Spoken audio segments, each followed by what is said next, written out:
नमस्कार दोस्तों, आपके अपने YouTube channel all in one 2020 में आप सब लोगों का स्वागत है। आज वापस आपके सामने क्लास 10th मैथ सब्जेक्ट का प्रश्न वाली 7.2 का मैं सातवां प्रश्न लेकर आया हूं। यह सातवां क्वेश्चन बहुत ही आईएमपी क्वेश्चन है परीक्षा की दृष्टि से, क्योंकि यह क्वेश्चन 2020 में पूछा जा चुका है।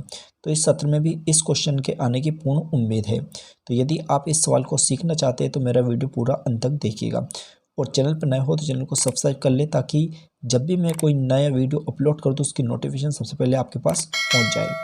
तो चलिएगा, इस वीडियो को हम स्टार्ट करते हैं।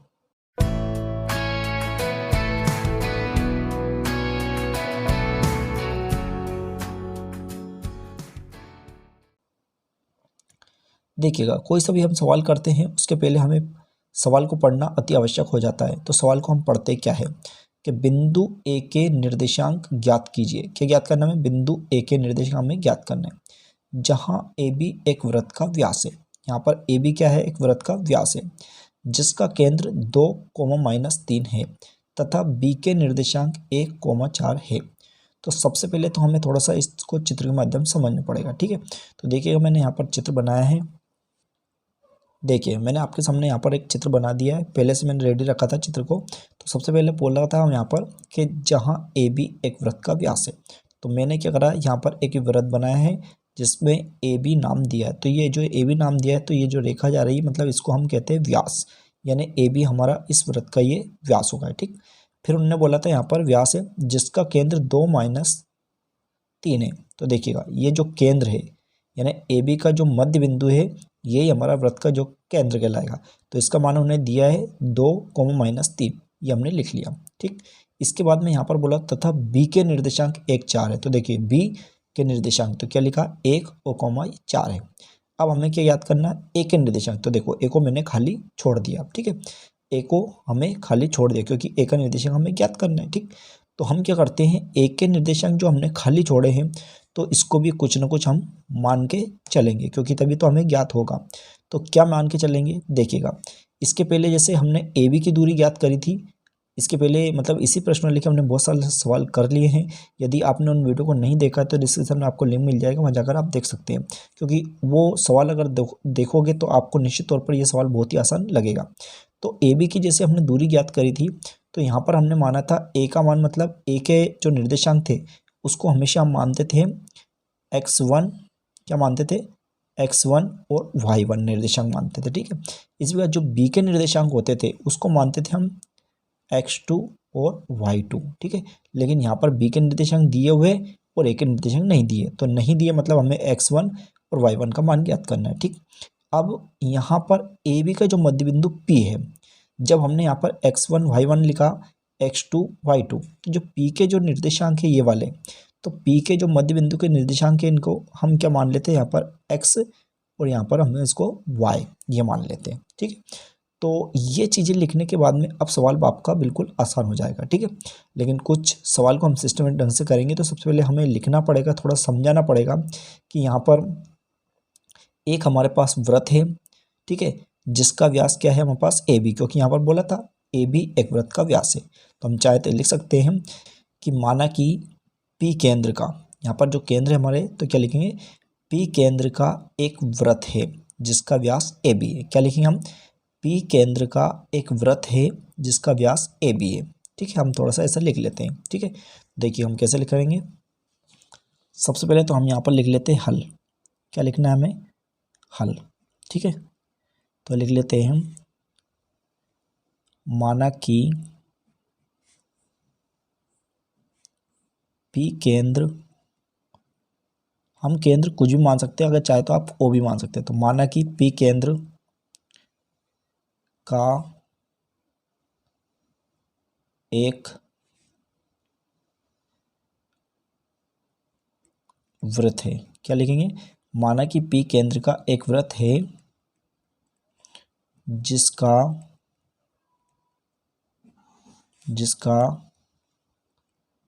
व्यास ए बी है, ठीक है।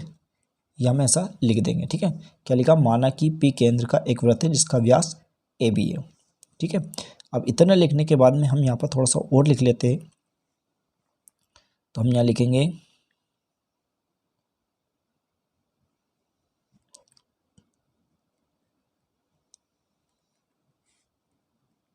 के निर्देशांक, यानी यहाँ पर लिखना है हमें ए के निर्देशांक ज्ञात करना है, तो ए और कोष्टक हम क्या लिखेंगे इसे x1 y1 के निर्देशांक बराबर हमें क्या करना है, ये ज्ञात करना है। ठीक है, ये ज्ञात करना है। जबकि इसी प्रकार हमारे पास जो बी का जो निर्देशांक दिया है, चित्र में आपको डबल समझा दूंगा, डबल बता दूंगा।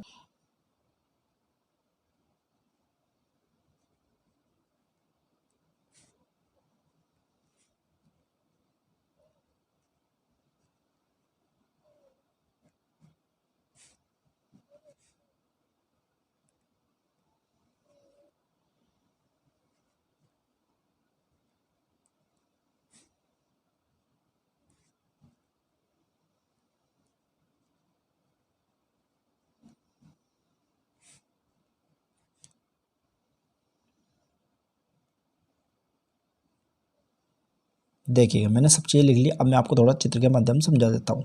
देखिए जैसे कि हमारे पास ये चित्र है, तो यहाँ पर हमने सबसे पहले लिखा ए के निर्देशांक, तो ए के निर्देशांक हमने क्या माने x1 y1। ठीक है, जबकि ये हमें ज्ञात करना है, तो देखिए मैंने इसमें यहाँ पर लिखा इसी प्रकार कि ए कोष्टक में लिखा है x1 y1 के निर्देशांक, ये क्वेश्चन मार्क चिन्ह, मतलब हमें ज्ञात करना है। ठीक, फिर देखिएगा इस चित्र में बी, अब बी के निर्देशांक हमने क्या माने यहाँ पर x2 y2, जबकि ये दे रखे, यानी x2 का मान हमारे पास 1 है और y2 का मान क्या है हमारे पास 4 है। ठीक है, तो इसी प्रकार हमने यहाँ पर लिखा, देखो बी, ये बी के कोष्टक में लिखा x2 y2 के निर्देशांक बराबर क्या लिखा 1,4, इसका मतलब x2 का मान क्या है 1 है और y2 का मान क्या है 4 है। ठीक है, फिर उसके बाद में यहाँ पर देखिएगा ये p है, तो p का निर्देशांक, तो p का निर्देशांक हमने क्या माना x और y, यानी x का मान 2 है और y का मान -3 है, तो ये चीज़ हमने यहाँ पर लिखी है। देखिएगा ये देखिएगा p कोष्टक में क्या लिखा x और यहाँ पर ये कोमा, फिर y के निर्देशांक बराबर क्या लिखा 2, -3, इसका मतलब x का मान 2 है और y का मान 3 है। बस ये चीज़ें हमने लिख ली है। ठीक है, अब हम क्या करेंगे, इसके लिए सूत्र लगाएंगे। ठीक है, तो सूत्र क्या होता है, देखिएगा इसके लिए थोड़ा सा हमें एक लाइन लिखना पड़ेगी, तो सूत्र भी सरल हो जाएगा। ठीक है, देखिए थोड़ा सा और हम इसमें देख लेते हैं, मतलब ए बिंदु और बी बिंदु को जोड़ने वाली जो रेखा है, इसका मध्य बिंदु हमारा क्या है पी है। ठीक है, तो हम थोड़ा सा ऐसा लिख लेंगे कि बिंदुओं ए एवं बी या ए और बी को जोड़ने वाले रेखाखंड के मध्य बिंदु, मतलब ये रेखाखंड है तो के मध्य बिंदु या का मध्य बिंदु क्या हमारा पी है। ठीक है, तो हमें पी है, तो पी के निर्देशांक के लिए सूत्र होता है, तो क्या सूत्र होता है वो सूत्र हम यहाँ पर लिख लेते हैं। ठीक है, देखिएगा कैसे लिखेंगे हम, पहले थोड़ा सा यहाँ पर लिख लेंगे, चूंकि क्या लिखेंगे हम, चूंकि बिंदु ए व बी को जोड़ने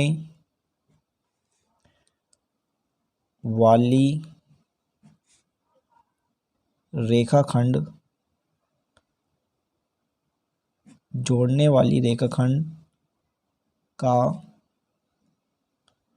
मध्य बिंदु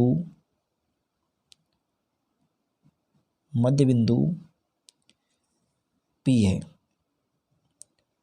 ठीक है, देखिएगा एक बार और समझा देता हूँ मैं आपको। देखिएगा इस चित्र में देखिए, जो ए बी हमारा मतलब बिंदु ए और बिंदु बी को जोड़ने वाली जो रेखाखंड है, इसका मध्य बिंदु हमारा पी है। बस यही हमने लिखा है, तो क्या लिखोगे आप कि बिंदु ए व बी को जोड़ने वाली रेखाखंड, ये जो रेखाखंड है इसका मध्य बिंदु हमारा पी है। तो जब पी है तब पी के निर्देशांक क्या कहलाते हैं। ठीक है, तो उसका हम सूत्र नीचे लिख लेते हैं। तो यह मैं आपको ऐसे भी समझा देता हूँ कि हम चाहे तो ऐसा भी लिख सकते हैं कि जैसे कि ए बिंदु और जो बी बिंदु है ना, तो ये मध्य बिंदु इसका मतलब आधा है, यानी यदि हम x1 + x2 करें तो उसके बटे में हमें कितना लिखना है, आधा। आधा मतलब ये बीच का हिस्सा है, मतलब बटे में 2 लिखना है। ठीक, फिर हम लिखेंगे y1 + y2 और बटे में क्या लिखेंगे 2 लिखेंगे, मतलब आधा, आधा भाग है ये। अब इसकी तुलना हमें करना x से और इसकी तुलना करना y से। ठीक है, तो देखिएगा जब x + x2 करेंगे तो तुलना काई से होगी x से, जब y1 + y2 करेंगे जब तुलना काई से होगी हमारी y से। ठीक है, तो यही हम सूत्र यहाँ पर जमा लेते हैं। हम इसके आगे लिखेंगे यहाँ पर, तब पी के निर्देशांक क्या लिखेंगे तब पी के निर्देशांक।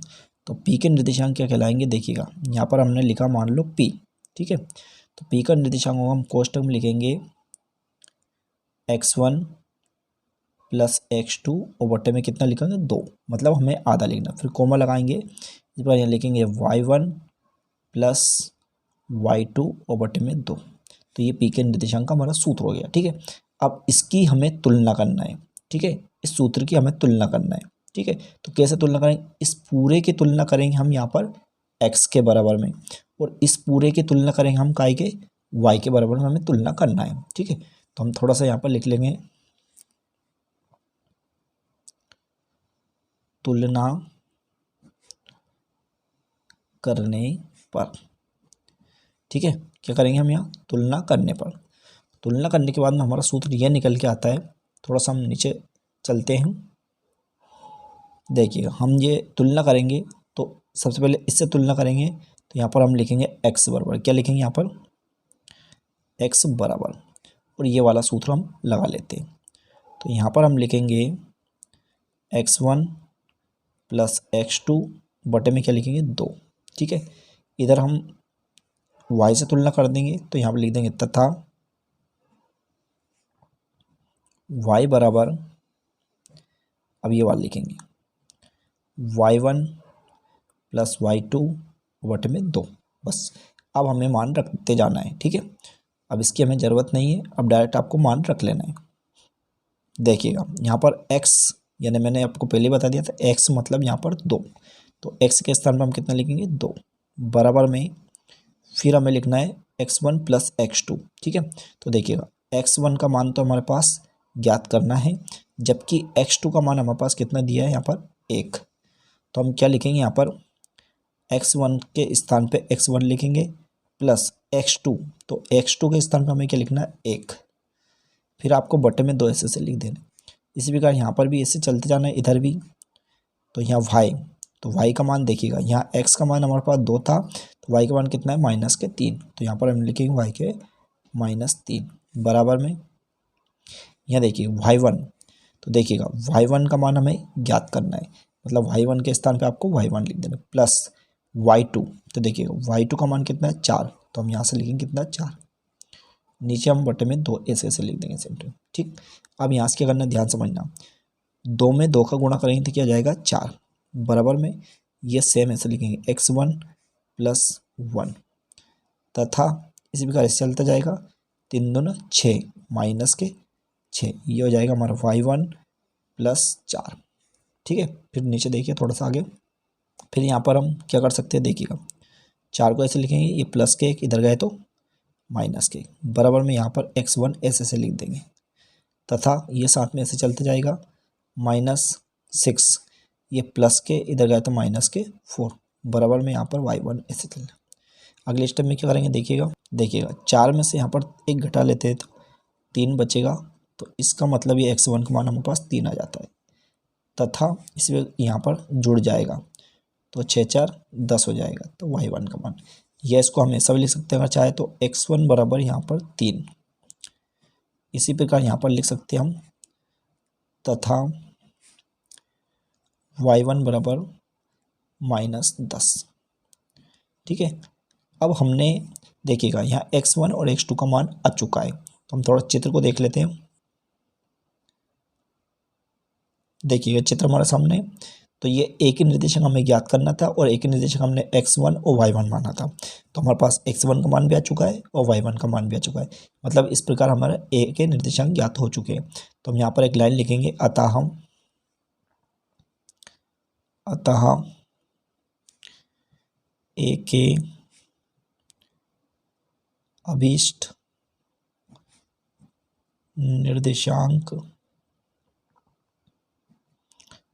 निर्देशांक, ठीक है। तो एक अभीष्ट निर्देशांक क्या प्राप्त हुआ, ये चीज़ लिख लेते हैं हम, तो जो प्राप्त हुआ उसको लिख लेते हैं। क्या प्राप्त हुआ हमें, एक तो 3 और कोमा -10, और यहाँ पर लिख लेते हैं, ठीक है। तो ये एक अभीष्ट निर्देशांक प्राप्त हो चुके हैं, बस यही हमारा कंप्लीट तरीके से आंसर आ चुका है। आई होप आपको ये सवाल बिल्कुल आसान तरीके से समझ में आया होगा। यदि आपको ये वीडियो अच्छा लगा है, सवाल समझ में आया है, तो इस वीडियो को ज़्यादा से ज़्यादा अपने दोस्तों के साथ शेयर करिएगा। और इसी टाइप के और ऐसे वीडियो पाने के लिए हमारे यूट्यूब चैनल पर बने रहिए। पूरा वीडियो देखने के लिए थैंक यू सो मच।